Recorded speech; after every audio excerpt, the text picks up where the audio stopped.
3 जनवरी का दिन है और हम पटना के गर्दनी बाग प्रदर्शन स्थल पर मौजूद हैं। मेरे साथ कुछ लोग हैं। यहाँ पे भीड़ ज़्यादा रहती थी मगर भीड़ आज कुछ कम नज़र आ रही है क्योंकि काफ़ी लोग यहाँ से उठकर गांधी मैदान चले गए हैं। 2 जनवरी को प्रशांत किशोर ने एक कॉल दी थी कि वो आमरण अनशन पर बैठने वाले हैं, तो कई लोग वहाँ पर मौजूद हैं। यहाँ पर हम इसलिए आए क्योंकि यहीं से 18 दिसंबर को एक प्रोटेस्ट शुरू हुआ था, उसके बाद 2 बार लाठीचार्ज हुई और अभी भी जब यहाँ से एक प्रोटेस्ट उधर शिफ्ट हो गया है तभी भी यहाँ कुछ लोग जो बैठे हैं जो यहाँ से जाने को तैयार नहीं। उनका कहना है कि हमारी ज़मीन यही है, हमने अपने मुद्दे यहीं से उठाए और हम लड़ाई को आखिरी तक यहीं से लड़ते रहेंगे। कुछ कहना है आपको? जी, हम लोग स्टार्ट यहीं से किए थे तो इसको तो यहाँ से कंटिन्यू करना ही है। वहाँ भीड़ ज़्यादा है। हाँ, तो यहीं से हमारे साथी लोग ही वहाँ पे गए हुए हैं।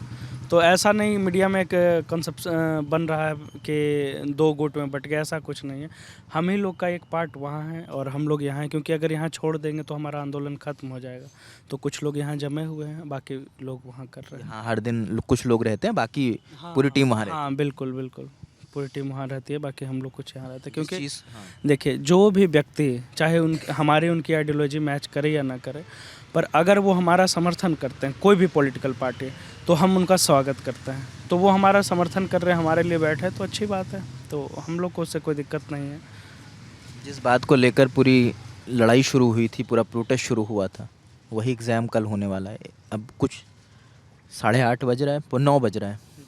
कल कितने बजे से एग्ज़ाम है? 12 बजे से वो लोग का है स्टार्ट। एग्ज़ाम तो अब क्लियर है, अब तो कुछ कैंसिल होने वाला नहीं है। नहीं, तो उससे कोई दिक्कत नहीं है और जो बच्चे जा रहे हैं उनको ढेर सारी शुभकामनाएं, वो अच्छे से एग्ज़ाम दें। पर ये है कि कल के बाद, कल शाम से ही वो जो 12,000 बच्चे एग्ज़ाम दे रहे हैं वो हमारे साथ जुड़ने वाले हैं। ये क्यों कह रहे हैं आप? हाँ, ऐसा इसलिए क्योंकि उन जब एग्ज़ाम दे लेंगे तो उनको एहसास होगा कि बीपीएससी उनको फिर ठगा।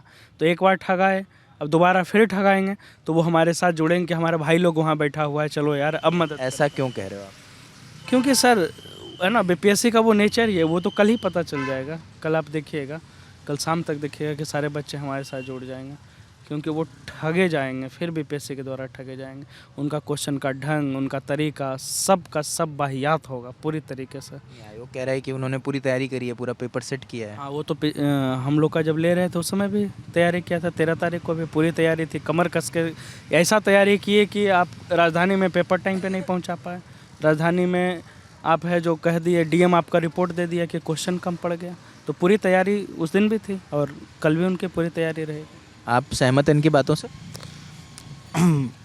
बिल्कुल बिल्कुल सहमत है क्योंकि तैयारी इनकी इतनी ज़्यादा अच्छी थी कि पहले बोला था तो हम इतना यूपीएससी के स्टैंडर्ड का 50 से 60% सवाल पूछेंगे और शायद हमने यूपीएससी के क्वेश्चन में ऐसा क्वेश्चन कभी नहीं देखा कि पटना, बिहार की राजधानी पटना कौन से शहर में है। उसके ऑप्शन होंगे पटना, पाटलिपुत्रा और नालंदा और गया। तो इस तरह के ऑप्शंस होंगे। ये यूपीएससी के स्तर के क्वेश्चंस ऐसे बीपीएससी बनाने वाली है कल, जो कि कल के एग्ज़ाम में है। तो ये तैयारी बीपीएससी ने ज़रूर की होगी। तो ये भी मुमकिन है कि शायद ये परसेप्शन पलट जाए, कल एग्ज़ाम पेपर आए वो कुछ और नई कहानी कहे और छात्र उससे संतुष्ट हों। ये भी एक मुमकिन है क्योंकि अभी तो कुछ आया नहीं है, एक परसेप्शन है खाली। तो परसेप्शन की जहाँ तक बात की जाए, अगर ये उस लेवल की क्वेश्चन जो हमसे पूछी गई थी वैसा नहीं बनाते हैं तो क्वेश्चन टफ बनाएंगे। मान लीजिए टफ बनाते हैं तो टफ बनाया है और टफ और इजी क्वेश्चन के बीच में वो स्केलिंग का वर्ड यूज़ कर रहे हैं। तो स्केलिंग का जब कर रहे हैं तो वो नॉर्मलाइजेशन का ही तो एक अनदर फॉर्म है। आप स्केलिंग डिफरेंट ऑप्शनल सब्जेक्ट में यूपीएससी प्रयोग किया करती है। आप यहाँ पे एक जीएस के सब्जेक्ट में स्केलिंग कैसे करोगे, उसका क्या पैरामीटर सेट करोगे। और इवन नोटिफिकेशन में जब आपने इस वर्ड का मेंशन नहीं किया है तो किस ग्राउंड पे एक स्केलिंग को आप लेके आओगे, इसका कौन सा ग्राउंड है। आप इसका मतलब है कि आप अपने नोटिफिकेशन को ही नहीं मान रहे हो। तो अपनी ही बातों को बीपीएससी स्टार्टिंग से ही कॉन्ट्राडिक्ट करती आ रही है। तो कॉन्ट्राडिक्शन की तो हर बात में ही है। पहले बोल यूपीएससी के छात्रों को गुमराह करने का केस इन पर बनना चाहिए कि आप छात्रों को हर मीडिया चैनल के थ्रू, सोशल मीडिया प्लेटफॉर्म के थ्रू कहते हो कि हम एनसीईआरटी को पढ़ना स्टार्ट कीजिए, स्टैंडर्ड बुक को पढ़ना स्टार्ट कीजिए और क्वेश्चन कहाँ से पूछते हो, मनोहर पोथी से। ये आरोप आप लोग शुरू से लगा रहे हैं, मगर आरोप नहीं है, सत्य है। नहीं, मतलब ये जांच की बात है। ये आप लोग का कहना अपनी तरफ से सही, मगर ये जांच का विषय है ना, क्योंकि ये चीज़ें सिद्ध नहीं है। तो इसकी जांच होनी चाहिए। मगर मेरा सवाल ये है, क्योंकि जब आप लोग ज़्यादा लोग रहते थे तो कई लोग आप लोगों से मिलने आते थे, तब ये होता था कि सबने कॉन्ट्री कर लिया, कभी खाना आ गया कॉन्ट्री करके आ गया, या कोई नेता वेता आ जाते थे, या कोई भी जो मदद करने के तौर पे आ जाता था वो। अब बहुत मुट्ठी भर लोग बचे हो, कम लोग हो, अब कैसे रहगुजर हो रहा है, कैसे खाना पीना हो रहा है? नहीं सर, इसको ऐसे मत देखिए कि मुट्ठी भर लोग। हम लोग आज दिन भर में 4-4 मोर्चों पे लड़ रहे थे, है ना, अलग अलग स्थान पे लड़ रहे थे, तो उस वजह से आपको संख्या कम दिख रहा है। और मैं ये नहीं कह रहा कि आप मुट्ठी भर हो या आप कमज़ोर हो, मैं ये कह रहा हूँ कि यहाँ पर लोग कम हैं, क्योंकि जब ज़्यादा लोग होते तो खाने की व्यवस्था हो जाती, सब लोग कॉन्ट्री। क्योंकि मैं जब पिछली बार आया था तो आप लोग बताते थे कभी कभी हम कॉन्ट्री कर लेते हैं, कभी किसी के यहाँ से आ जाता है। अभी लोग कम है क्या? अभी लोग आ रहे हैं, अभी मदद वो आ रही है?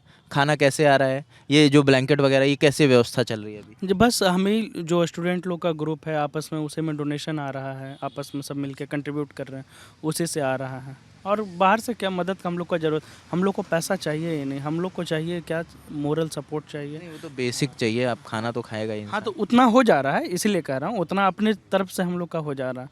और हम लोग को बस मोरल सपोर्ट चाहिए, इंटेलेक्चुअल लोगों का सपोर्ट चाहिए, वो चाहिए सर। वो क्योंकि मिलता दिख रहा है आपको? कभी कभी मिलता है बहुत अच्छे स्तर पे, कभी कभी लगता है कि नहीं मिल रहा है, तो वो अप एंड डाउन चल रहा है। अच्छा, एक चीज़, मतलब जो भी जवाब देना चाहे, सब लोग जुड़ सकते हैं इस बातचीत में, कि जैसे आपके शुरुआत जब प्रोटेस्ट चल रहा था तो तेजस्वी यादव भी आए, पप्पू यादव कई बार आए, मैं जब आया कई बार एक रात बैठे भी यहाँ पे। अब प्रशांत किशोर भी आ गए, आपकी मदद करें, आपके लिए आमरण अनशन पर बैठे हैं। तो क्या लगता है इन लोगों की एंट्री से आप लोगों को कुछ फ़ायदा मिला, या कहीं पे मोर्चा कमज़ोर हुआ? मतलब आप लोग क्या सोचते हो, इसको किस तरह से देखते हो? जहाँ तक मानेंगे सर कि फ़ायदा ही हुआ सबके एंट्री से, चाहे आप तीनों का नाम लिए, तीनों के एंट्री से हमारा फ़ायदा ही हुआ, क्योंकि मीडिया कवरेज हम लोग को मिल नहीं रहा था। 5-6 दिन से भूखे प्यासे बैठे थे, एक पेपर में एक आर्टिकल सुबह सुबह उठ के पेपर खरीदते थे जल्दी से उठते के साथ, कि कुछ मिले, कहीं पे कुछ दिख जाए। एक आर्टिकल, एक छोटा सा पॉइंट भी नहीं छपा रहता था। और जैसे ही नेता लोग आना शुरू किए, सारा मीडिया दौड़ा दौड़ा आया था, तो हम लोग को तो फ़ायदा ही हुआ उस तरीके से उनके आने से। लेकिन वही है कि हम लोग का संगठन, हम लोग का जो बात है वो री एग्ज़ाम का है, वो मुद्दा भटके नहीं। तो जो पॉलिटिकल पार्टी हमारी बात को, मुद्दे को उठाएगी, तो हम उनका स्वागत करेंगे। मतलब स्वागत, आप उन चीज़ों को स्वागत? हाँ, बिल्कुल बिल्कुल सर, जिस तरीके से भी उठाए, जो अपना उनका तरीका। क्या कह रहे हैं? वो आवाज़ बने हम लोगों का, इस आंदोलन का वो लोग आवाज़ बने। आवाज़ हम लोग भी थे, लेकिन जब वो लोग आए तो बेशक है कि उनके पीछे निश्चित रूप से मीडिया के साथ ही ज़्यादा ताकत के साथ आते हैं। तो इससे हुआ कि नेशनल लेवल पे मूवमेंट आ गया, और उस मूवमेंट को नेशनल लेवल पे आने के बाद अब जितने आप पूछ रहे हैं कि अलग अलग जगह आंदोलन हो रहा है, तो आप उसको ऐसे देखिए कि यहीं का मतलब ये सेंटर हुआ और ब्रांच ऑफ मूवमेंट है वो, मतलब यहाँ से सब ऑपरेट हो रहा है। जो लोग भी आंदोलन कर रहे हैं, चाहे पॉलिटिकल बॉडी हो, नॉन पॉलिटिकल बॉडी हो, या सोशल एक्टिविस्ट हो, कोई भी हो, सब लोग इस चीज़ से, यहाँ का जो थॉट्स है उसको लेकर के जगह जगह पर जाते हैं। आने वाले समय में हम लोग गाँव तक जाएंगे। हाँ, इसी से जुड़ा एक सवाल है मेरा, वो आप दे दीजिएगा, कि अब यहाँ पर आती है मीडिया बात करने आप लोगों से, कि सारी मीडिया तो वहीं दिख रही है गांधी मैदान में? मीडिया का ऑलमोस्ट जितने भी नेशनल मीडिया है सुबह से यहाँ पे थी, वो ये देखने के लिए आई थी कि यहाँ पे संख्या कम क्यों है, और वो ये परसेप्शन बनाने के लिए आई थी कि आंदोलन कमज़ोर पड़ गया। लेकिन हर मीडिया चैनल के माध्यम से हमने उनको यही बताया कि ये जो बीपीएससी की गर्दनी बाग स्थल है, ये गंगोत्री है हमारी प्रोटेस्ट की। तो जब गंगा अपनी गंगोत्री से निकलती है, उसका स्वरूप काफ़ी छोटा होता है, लेकिन जब मैदान में जब लड़ने के लिए जाती है या मैदान में जब उतरती है तो उसका स्वरूप विकराल हो जाता है। तो आप समझ जाइए हम क्या कहना चाहते हैं। आप बताइए, आपसे बात नहीं है हमारी। कल एग्ज़ाम होने वाला है, कल एग्ज़ाम होगा, ये तय है, आयोग पूरी तैयारी कर चुका है। कल एग्ज़ाम के बाद की क्या तैयारी आप लोगों की?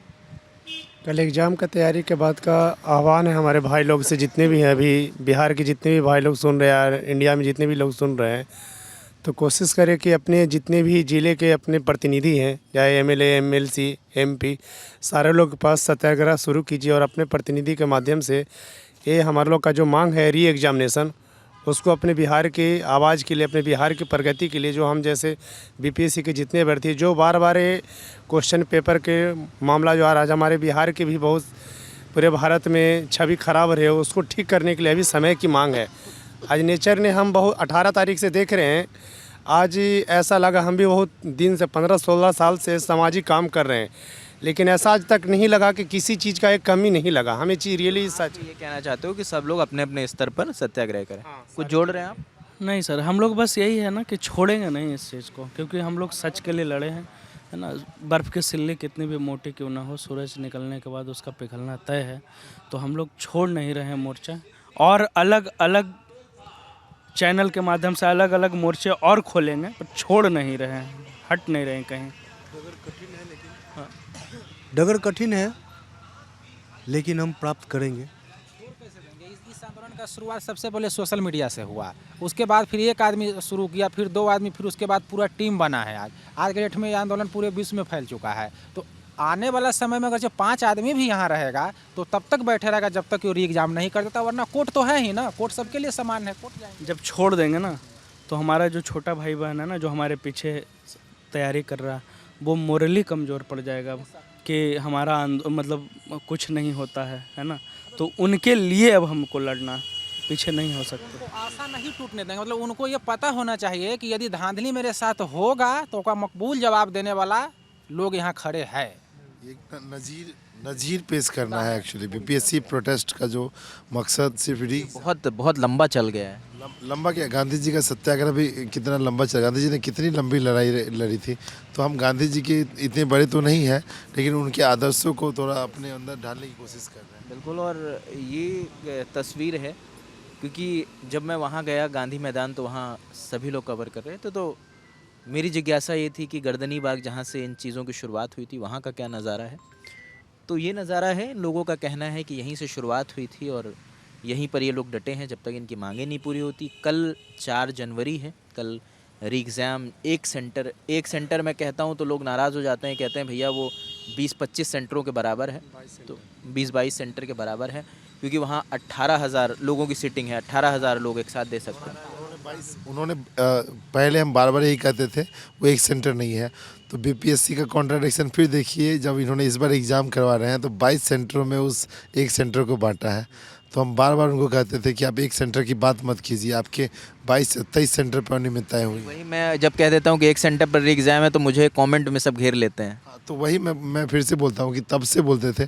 तो जब 22 सेंटर में कहीं पे अनियमितताएँ हुई हैं तो एक राइट टू इक्वलिटी कहाँ गई, संविधान कहाँ गया, यही मैं सवाल। तो ये छात्रों की मांगे हैं और कल एग्ज़ाम होना है, उसके बाद देखते हैं कि छात्र क्या रणनीति अपनाते हैं। ये प्रोटेस्ट किस ओर जाता है, क्योंकि प्रशांत किशोर का कहना है कि कल री एग्ज़ाम होगा, लेकिन उनकी लड़ाई है उसके रिज़ल्ट को लेके। वो कह रहे हैं कि उसके बाद हम कोर्ट जाएंगे, अगर बात नहीं बनती है हम हर वो मुमकिन कोशिश करेंगे जिससे ये एग्ज़ाम कैंसिल हो। तो अब ये देखना होगा कि आगे क्या होता है, कि एग्ज़ाम कैंसिल होता है, कल के जो री एग्ज़ाम है उसमें कितने छात्र पार्टिसिपेट करते हैं, क्या छात्र उसका बाइकआउट करते हैं। तो ये जो भी चीज़ें होंगी, जो भी अपडेट होंगी, वो हम आपको देते रहेंगे।